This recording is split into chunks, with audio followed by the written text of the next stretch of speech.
Of course you're going to be spamming those back to back. Seriously?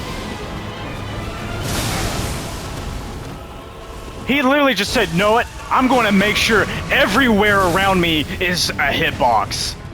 That's literally what just happened. Can you cut the BS?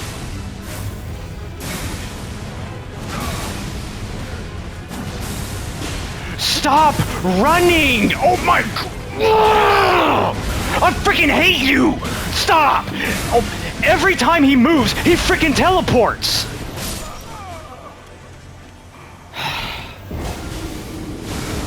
He's literally the worst part of Twin Princess, the worst part of a...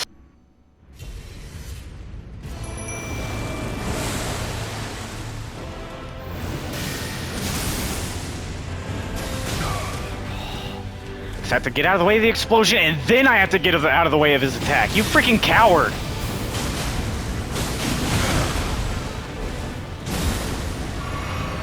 And of course, he's invincible while doing that.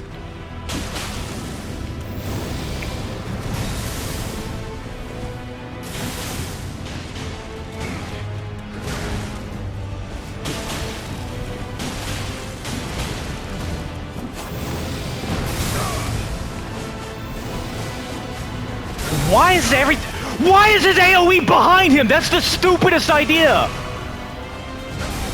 Because he can just sit there and stomp his foot. Why is his teleport an AoE?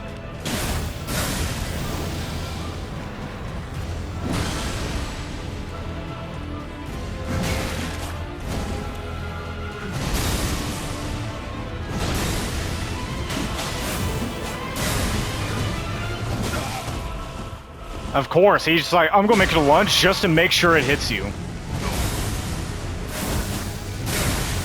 And see, he has the frame-perfect teleports too! As soon as I use an ability, he teleports!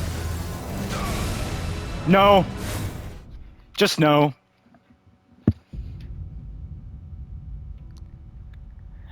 No fight has ever gotten me more to the point where I am about ready to break everything around me because this is so infuriating because this is the worst designed combat encounter ever!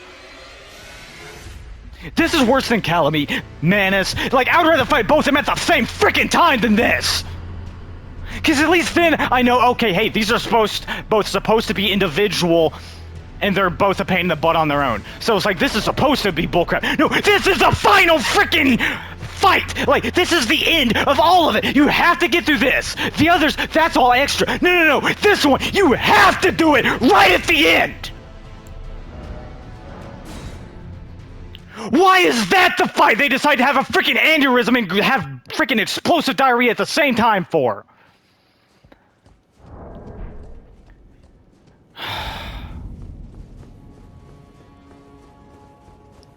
Because if they took out one of the pieces of bullcrap, this would be infinitely more manageable, but no, everything about the fight is bullcrap. I'm going to leave down an AoE circle where it just hits you over and over and over and over and over and over. Check. I can teleport mid-freaking combo, whether it's yours or mine. Check. My teleport does damage to you. Check. I have absurd delays. Check. I have a phase 2 that is a ginormous monster that you have to sprint miles to even have a chance at hitting, if he even sits still when you do that. Check. Like, what were they thinking when they designed this? Because clearly somebody deserves to be in a mental hospital.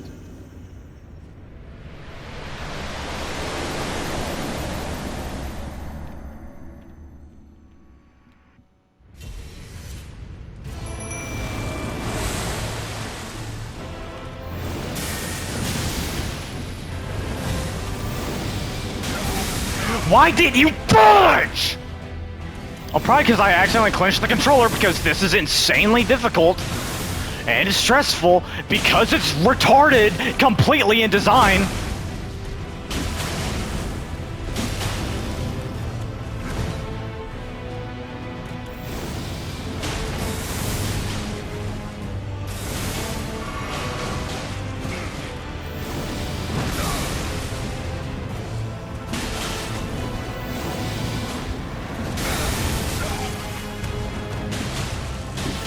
Really? After the impact was over, I got hit.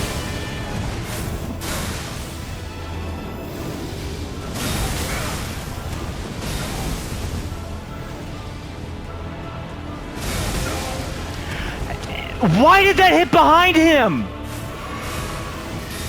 There's no avoiding this crap. You're just getting hit no matter what.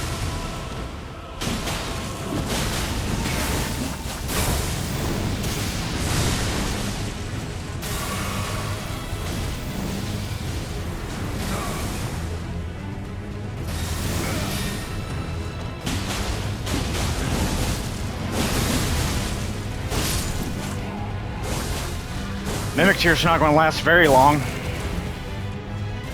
That's great.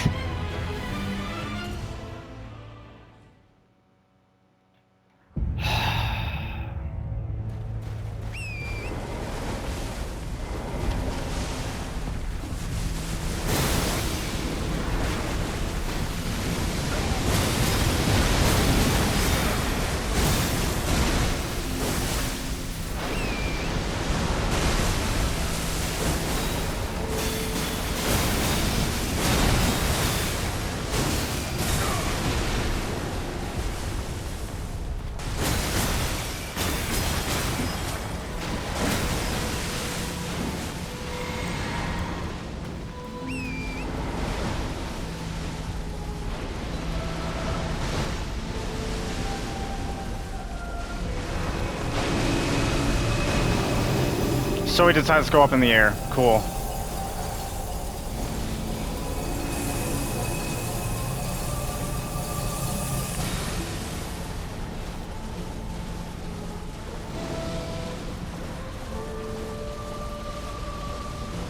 Mimic Tear, please survive a little longer. At least let me get him halfway first. Of course that hits in the air too.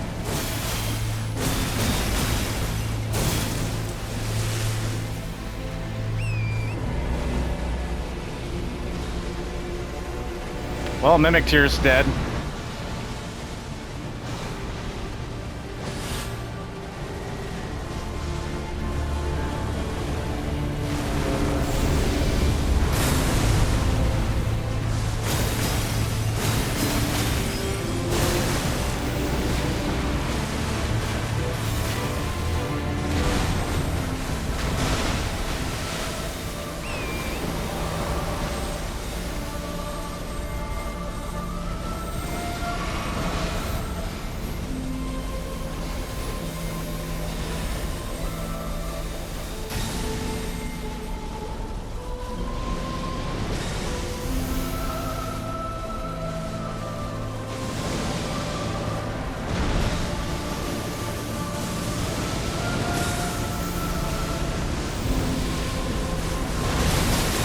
Of course that still hit.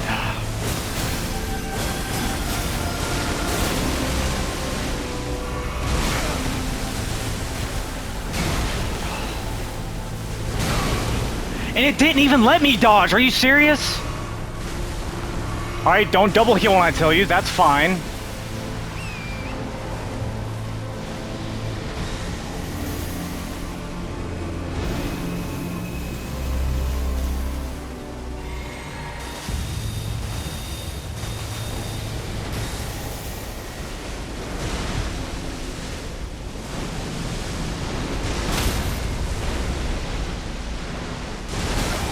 And while I'm stuck in that animation, I'm gonna do this stupid BS.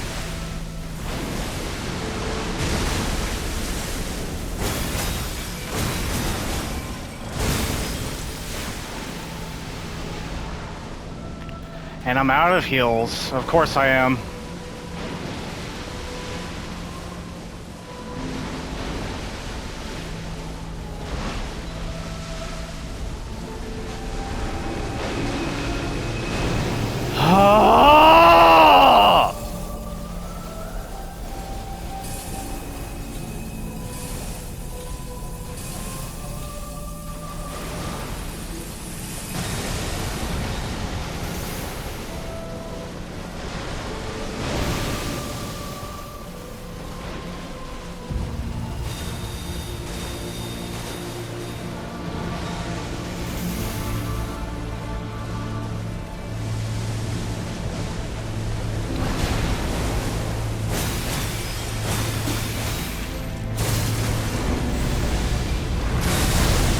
I'm dead. How do I even avoid that?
I genuinely just can't even figure out what the heck they were thinking when they designed this. Like, this is the worst design. You know what? Screw it. I'll summon another player. I don't even care anymore, because this fight is that poorly designed.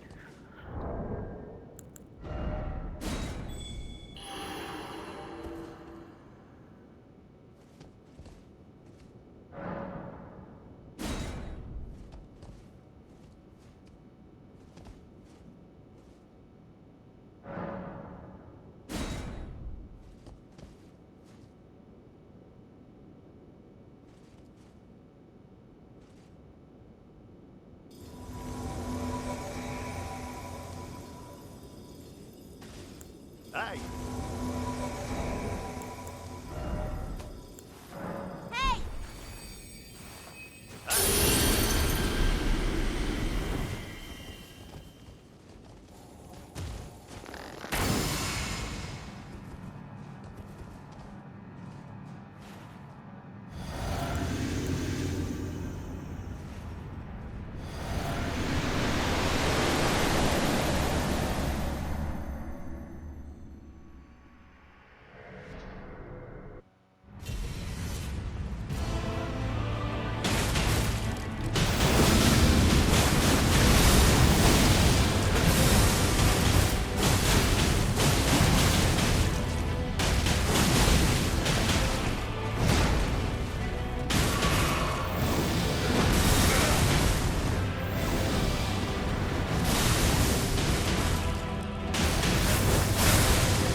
Finally, that's over. Yeah, and I stand by that. I don't feel bad. With a fight as BS as that? Nope. Alright, now... time to get the actual ending.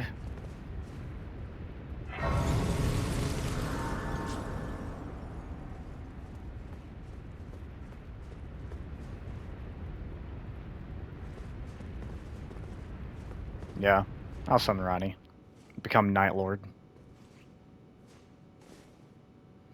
I'm glad those two were willing to help out, because that fight is horrendous.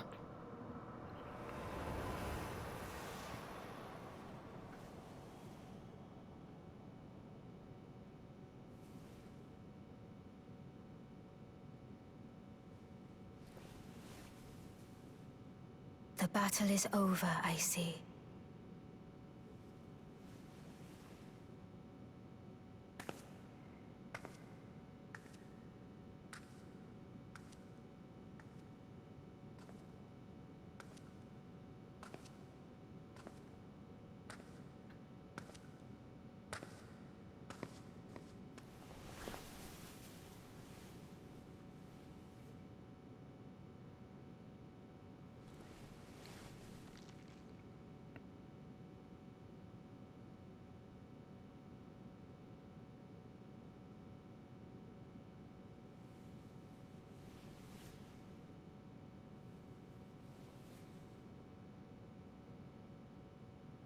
I do solemnly swear to every living being and every living soul. Now cometh the age of the stars. 1,000-year voyage under the wisdom of the moon. Here beginneth the chill night that encompasses all, reaching the great beyond. Into fear, doubt, and loneliness, as the path stretcheth into darkness.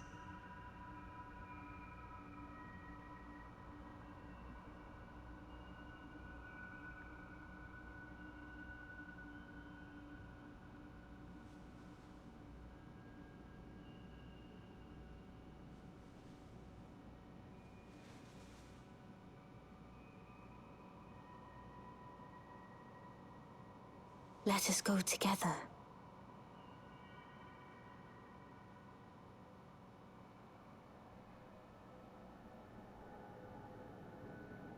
My dear consort eternal.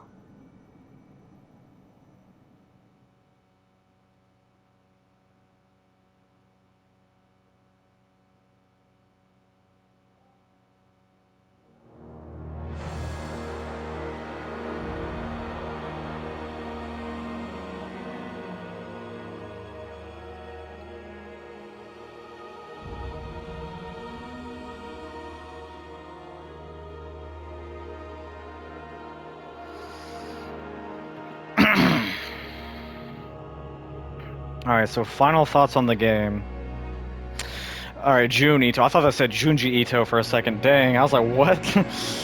But, final thoughts on the game. I still think it's a masterpiece. It's definitely not my favorite FromSoft game. Haven't played the DLC yet. I'll be doing that after Night Rain because, you know, that comes out literally tomorrow as I'm recording this. I'll probably get it uploaded tonight, too.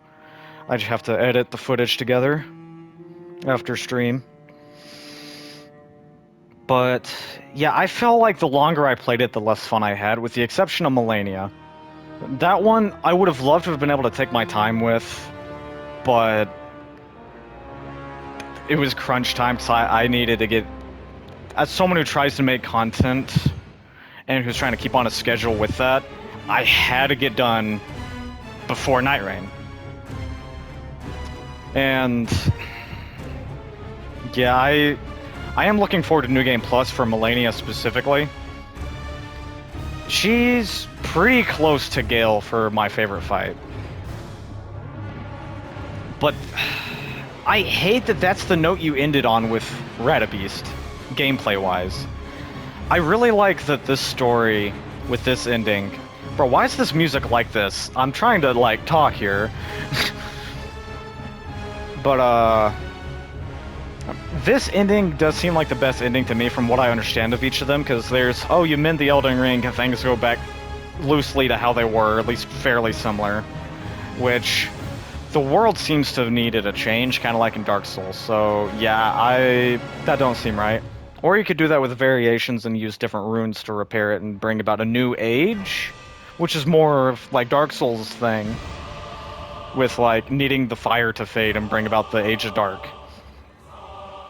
But that's what those different runes were for. There was Dung Eater's rune, which would curse everyone, so death would stay death. People would just stop getting back up after they're dead. That's the only thing I know for sure about it.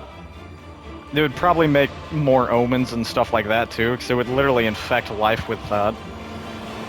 Then there was Fia's rune, which took the 2 pieces of death that Ronnie used during the Night of Black Knives, and that would have used that to incorporate death more into the cycle of the world. For those who live in death, they have a place to belong. Which, that one seems pretty good. And Golden Mask's rune seemed to just be him generally revising things, being like, alright, that isn't as good as it could be, let's adjust that a little bit, same thing with that thing over there. So his seems to be the quote-unquote pure good ending if you're going like the Dark Souls mentality where linking the fire to prevent the decay of the world, which ends up making the world decay even worse. So it's like the best parts of both endings, that one seems to be, while this ending that I got is like freedom. We're free from the Elden Ring. Now we're into the unknown. Into the night. Which I like that thematically a lot. There were a lot of characters. Oh wait, I have one more ending to talk about. Frenzied Flame. I know that one's like the true freedom, but it's also like ending of the world, so it's like kind of dark too. So it's, and like using Melena's mentality of like people are still born, life, it's still worth for it to keep going. So that's why you shouldn't do the Frenzied Flame, which is why I didn't. Because even if she left, I made sure the Frenzied Flame didn't take over. But she's alive, so I take that as a win. And, let's see. There is the interesting thing that both Ronnie and Melina have like an eye that's like sealed shut. So that's fascinating to me. Well, the little ghost part of Ronnie's face seems to have the same eye locked shut as Melina, so that's an interesting little detail. I need to find out more about both of them and how they connect.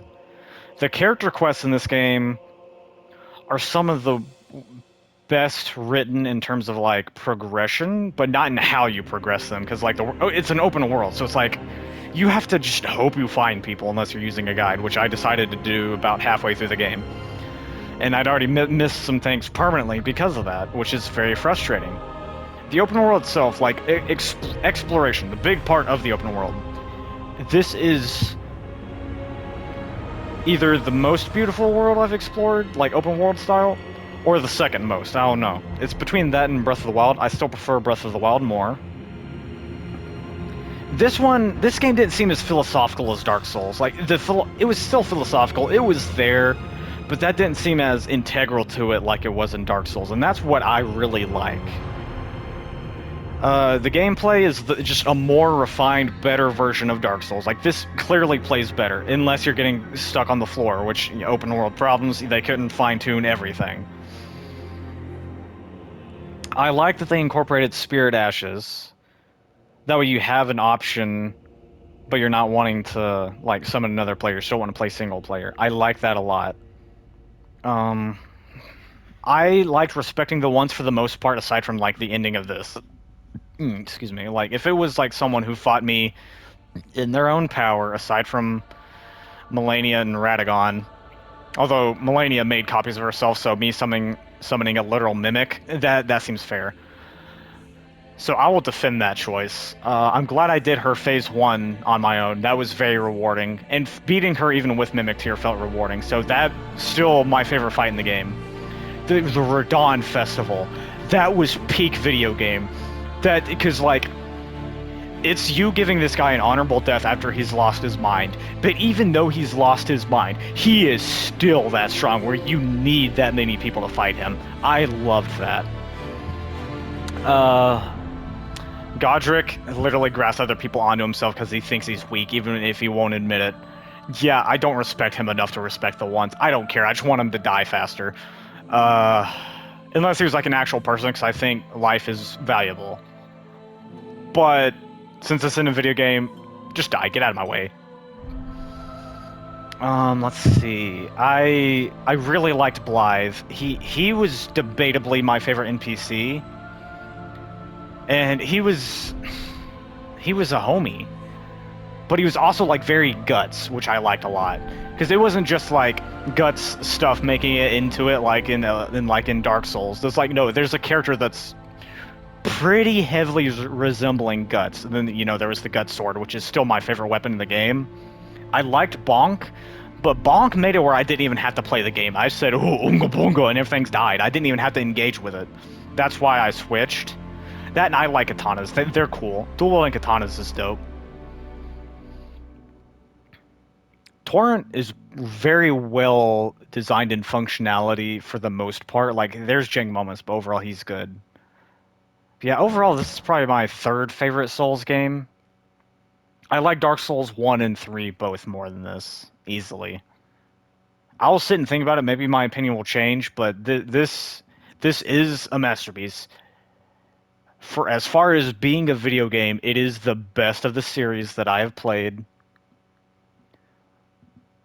But there's something about the artistic level and like design of Dark Souls and Dark Souls 3 that's just beyond this. And like I said, it's still there, but like it's not the focus like it was in Dark Souls. Technically, it's not the focus in that either. But like the way Dark Souls is designed, where it's so tight-knit, whatever your focus is, you engage with that part so much where it feels like it's the focus. Whether that's the gameplay, the story, the lore, the philosophy, the music, level design, whatever. There is so much of it so tightly knit together in Dark Souls 1, and even Dark Souls 3, except for the level design. But that was still even there in Dark Souls 3, just not as much in Dark Souls 1. And Dark Souls 3 had the benefit of being the ending of a trilogy. So it had a lot more weight to it, which I valued a lot. But yeah, I wish I will say I do kind of feel bad about summoning for the final boss just now. But being on a schedule and how poorly designed that fight is, I don't think I did anything wrong by summoning either. It's not like, oh, you didn't really beat him. It's like, I mean, I got the ending, didn't I? Shows that I beat him. I think if he was a side boss, that would have been a lot better. But, yeah, that was BS. I don't like so many things about that boss. I did love Margit and Morgott, though. I loved Margit more than Morgott. Or, I mean, yeah, it's Morgott, yeah. I didn't fight Moog yet because time, schedule. And he's the entryway into the DLC, so that'll be my first stream, will be me getting to the DLC, which means I'll have to fight Moog. I won't summon for Moog. I won't be on a time crunch. I will be able to fly through that one. I say fly through. I'll be able to, like, have a good start on that one. And I do want to beat Promised Consort Radahn Phase 1, where it's just me and him, no summons. Phase 2, on the other hand, if he's bringing in help, even if it's just a piggyback ride that adds lasers everywhere, I'm like, no, summons are fair.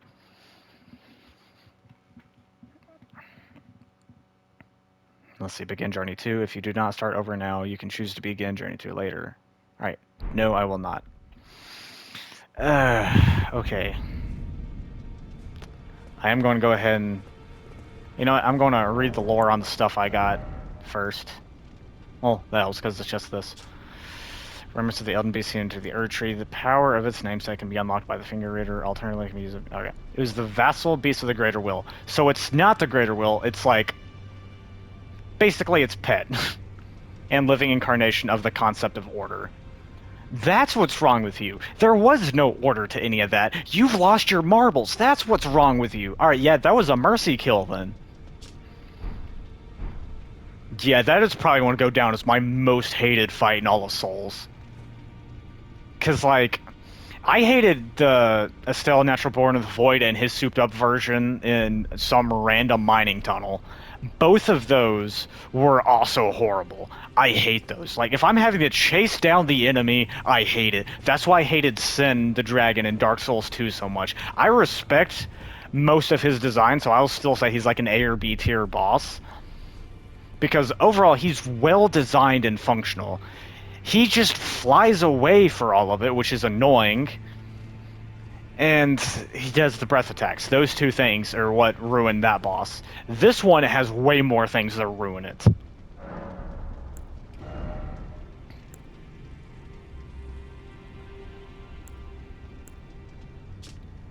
Crown of Godfrey, the first Elden Lord. The Age of the Erd Tree began amongst conflict when Godfrey was Lord of the battlefield. He led the war against the giants, faced the Storm Lord alone. Placidusax? Maybe? And then there came a moment when his last worthy enemy fell, and it was then, as the story is told, that the hue of Lord Godfrey's eyes faded. So he lived for the fight, so he probably loved our fight then.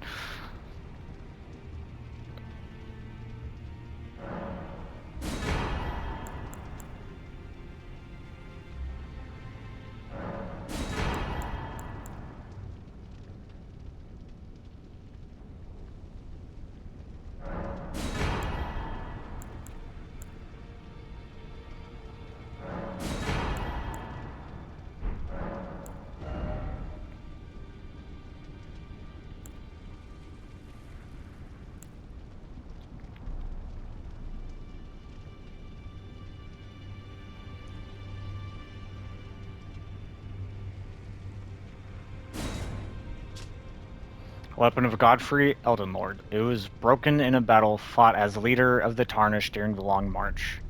This weapon is symbolic of Godfrey's vow to conduct himself as a lord, later becoming an emblem of the golden lineage.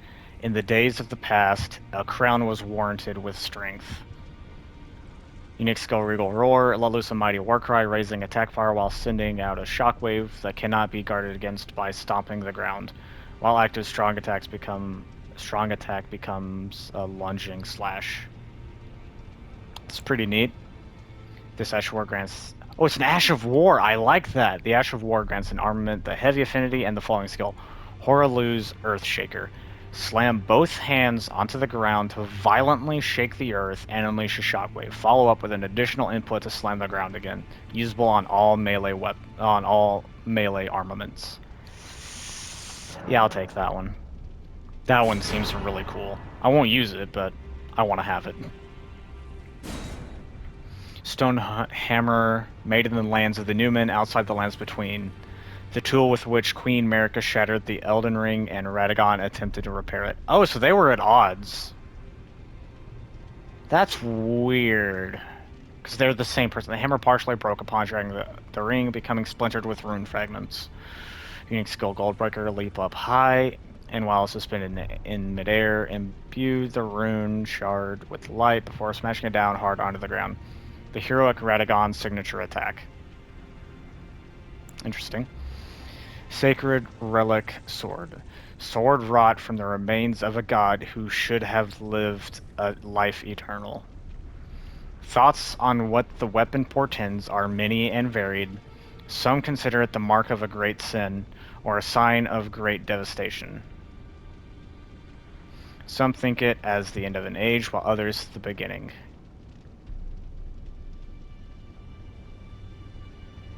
Thoughts on what the weapon portends? Oh, like what the weapon is there for, what it's portraying, are many varied. Some consider it the mark of a great sin. So this sword is the mark of a great sin, or a sign of great devastation. Some think of it as an end, some think of it as a beginning. So basically, this is like the final weapon, basically. Wave of gold, imbue the sword with bygone golden glory, then fire at foes. A wide golden wave fans out forwards, sweeping through all enemies on its path. Yeah, I hate that. I'll take that.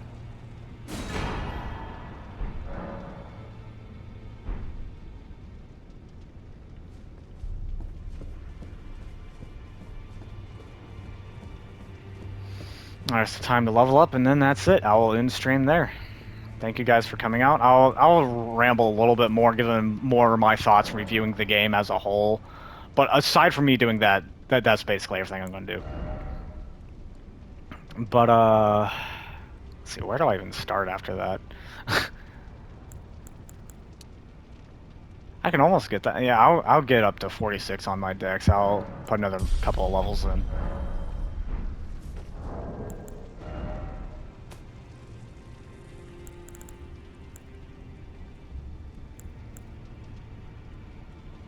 I don't need quite that many.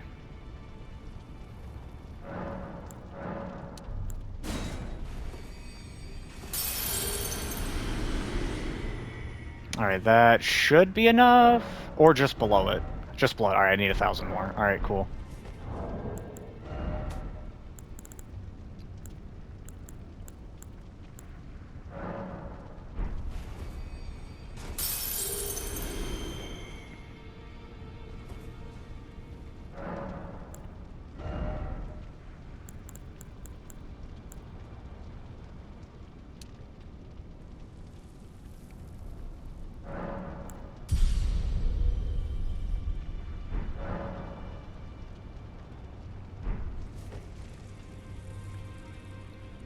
Yeah, overall, I really do like this game. I'm going to enjoy coming back to it for the platinum, but I'm not going to like refighting Radabeast. Next time, I'll try to do it without summons, like at least without other player summons type deal. But aside from that, I'm like, it's free real estate with a fight like that. 'Cause there is so much bullcrap design. It feels like there's no other way to do it. I was like a player just wanting to beat it, not no-hit it. Because if you're no-hitting it, then you have to learn it all regardless. So then it's like, okay, yeah, that's different. But if you're not doing that, this fight feels impossible. But, yeah, I'll stop ranting about the boss fight and how much I didn't like it, and I think it's the worst way to end a game in this series. But, yeah, I'll just kind of look at the map and go over everything. Because, like, Roundtable Hold, as far as, like, a hub separated from the rest of the world, I really like this one in particular, and the fact that you find it in Lindell is crazy. I'll get back to that in a second. But starting in Limgrave, like, Soldier of God, Rick, that is such a meme. I love it. Then your first actual encounter, should you decide to face him, Tree Sentinel. Such a solid start. Like, it's difficult and it's frustrating. There are parts of it where it can be a little jank because of the open worldness of it, like I've talked about with the rocks. But it's great. The music in this game is also phenomenal. It has, like, one of the best main themes. The main theme in this is easily better than that of Dark Souls 3, even though I prefer Dark Souls 3. But not the main theme. This one just slaps. Yeah, getting to meet the merchants and figuring out about them with the frenzied flame, that was some really depressing lore. The dragon on the lake, terrifying, but really fun once I actually like got over being scared of the fact that it's a dragon. It did one-shot me at first because, oh, it landed on you, you're dead. That was stupid. And like, you'll find little things like that throughout the game. The Evergels are really cool, how it's like a self-contained boss, and there's always a Stake America outside, and it's like, alright, you can just fight him again. I like that. Those are one of the best things in this open world, except for the terrain in some of them, because the terrain can be bad. Let's see, going eastwards, or upwards? Yeah, eastwards. Going up, poking my nose into Caelid for Those Who Live in Death quest line was interesting, and finding Garong, who turned out to be Malekith, was pretty cool. Because he's up here and you teleport straight to him from somewhere over here. But I poked my nose in here to get the Guts Grace Sword because I had a friend tell me where it was so I could use that as my weapon of choice. Other places, Kenneth Height, him coming over here and finishing up with Nefeli Lu and all their stuff going on, that was the best, most wholesome quest line in the game. Like, it still wasn't completely all, like, sunshine and daisies and all that. No, far from it. It still had its dark moments. But you actually got a happy ending with it. And, like, that was enjoyable to see. And Nefeli getting to fight her dad, grandpa, whoever the heck she is in relation to Horaloo, Godfrey himself. I like that. Godric was disgusting, and Margaret was funny, being like, fell tarnished. But poking down here into the Weeping Peninsula, starting Hyeda's quest, which also led to the Frenzied Flame, that was cool. I really liked both here with Castle Morn and Fort Gale over in Caelid. I liked the Dark Souls references in those places in particular, specifically the Dark Souls 3 references, because Morn and Gale. Because Gale is still my favorite boss, and my favorite NPC if you include him before he becomes a boss fight. Let's see.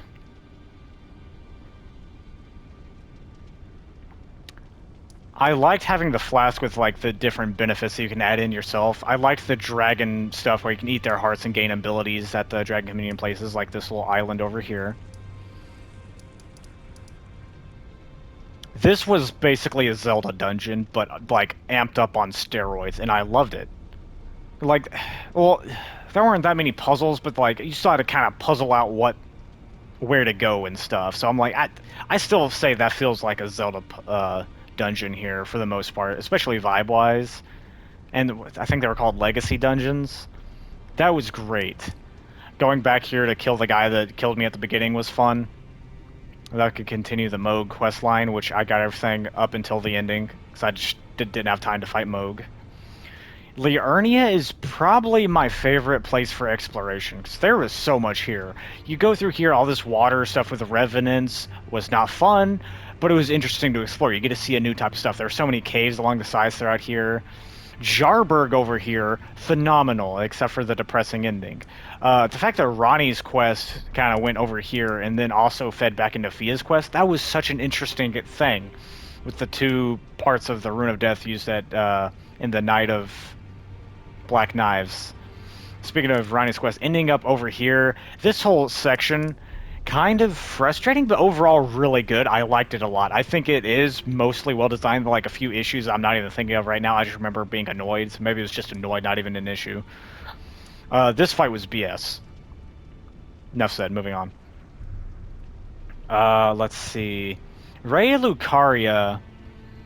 No, that's the one I would say felt like a Zelda dungeon, because like the magical elements in there changed it a bit, but it was still like very unique structure-wise. You know what? No. The Zelda dungeon really is Carrion Study Hall leading to that tower. I like Muriel. He's great. Pope Turtle, amazing guy.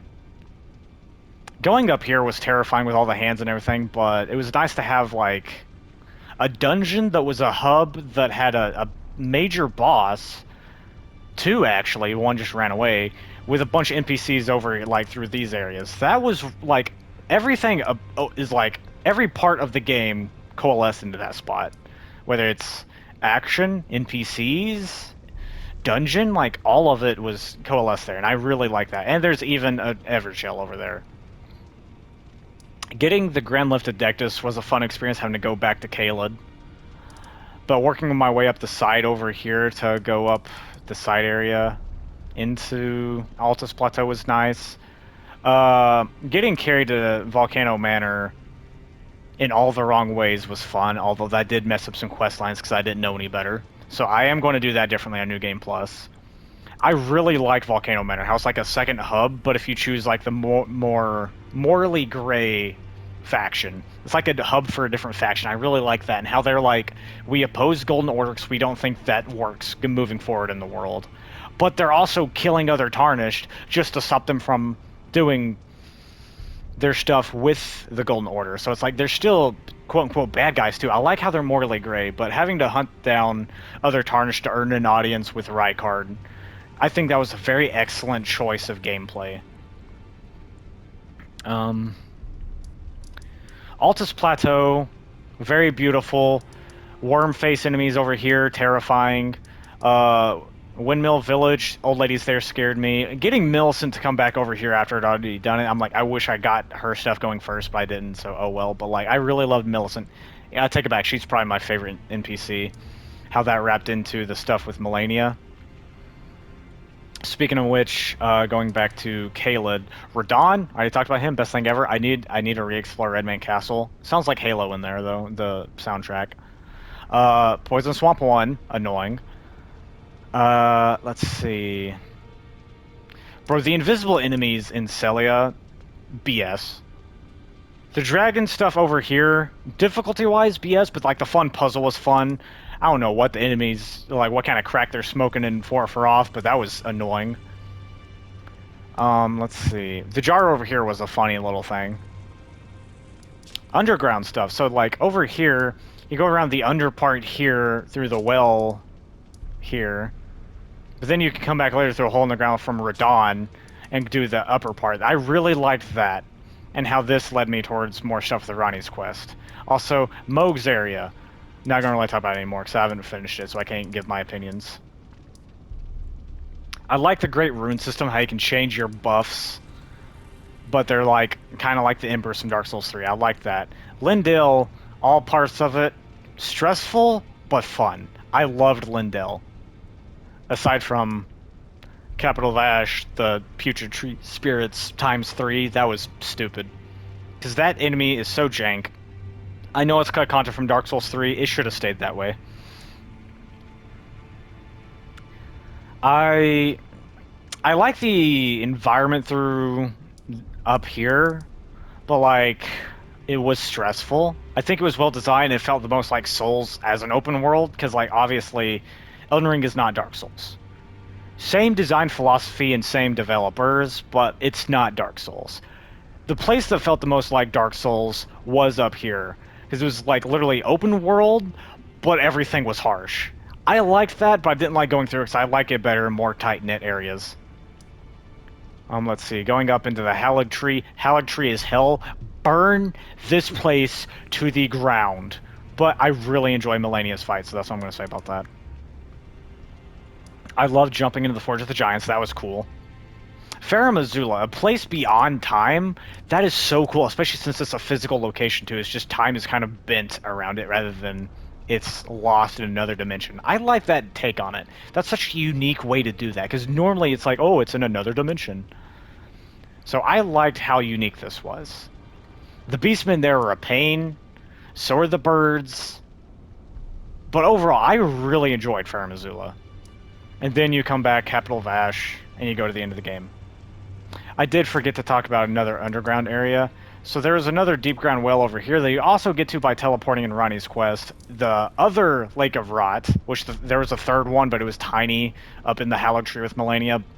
That one was the worst, but it was also the shortest, so it gets a pass. This one was long, but it was also the easiest. Like, people overhype how difficult this is. I thought this was going to be a nightmare getting through. It was a pain, but it wasn't that bad. I mean, they give you platforms to get through to where it's not as bad. Getting to Estelle down here, though, fighting him, top 3 worst bosses in the game. Including his other version, which is more of a pain. It's literally him, but worse. And the way that these underground areas connect, because, like, you can get in a coffin in the area down here, Siofra Well, to go up to the deeper depths. And then there's somewhere you can get in a coffin in the deeper depths and go down here to Ainzel River. And the fact that this is like under the Frenzied Flame area where you join all that was really cool. And I hated the sewers, but I liked the lore going into the Frenzied Flame stuff, how it leads you to so much lore that I don't have the time to talk about anymore. And also my throat is really dry and starting to hurt from both yelling in rage and talking a lot. So yeah, I'm about out of energy to talk more. But a little bit to end off on, I liked how Godwin, how since his soul is dead, he's not a boss, but then his dragon friend leapt into like his dreams or his whatever to fight off death to try and save him. That was such cool storytelling. It was a pain getting there, but once I got there, that fight was cool. And they actually did like the grave, like the gank squad from Dark Souls 2's first DLC. They did that if it had actual like good design. It was still not the best because it is a gank fight, but like overall it was manageable because they actually put some thought into the design this time, even though they didn't Elden Beast. Alright, that's the last I'll leave on it. Overall, I really do love this game. But not all parts of it, because like some parts are just a pain. A beautiful world, beautiful game, beautiful story, beautiful characters. I'm glad I have more time with it though, because there's still the DLC and there's still Night Rain, which it's Elden Ring Night Rain, so I still have more time in this world. I'm glad it's not over yet because I don't want Eldebeast or Radabeast to be the last thing I end on with Elden Ring. So I'm so glad there's more coming. But thank you guys for coming out. I appreciate all of y'all. And yeah, just thank you for being here on the journey. And I'll see you guys tomorrow in Night Rain. Or maybe tonight if me and my friend are going to be streaming it together. If me and him have enough energy, maybe we might dip our toes in. I'm not sure. We might not stream it though. I don't know. I'll talk to him about it if he's got some time later. But yeah, thank you guys very much. And I will talk to y'all later. See ya.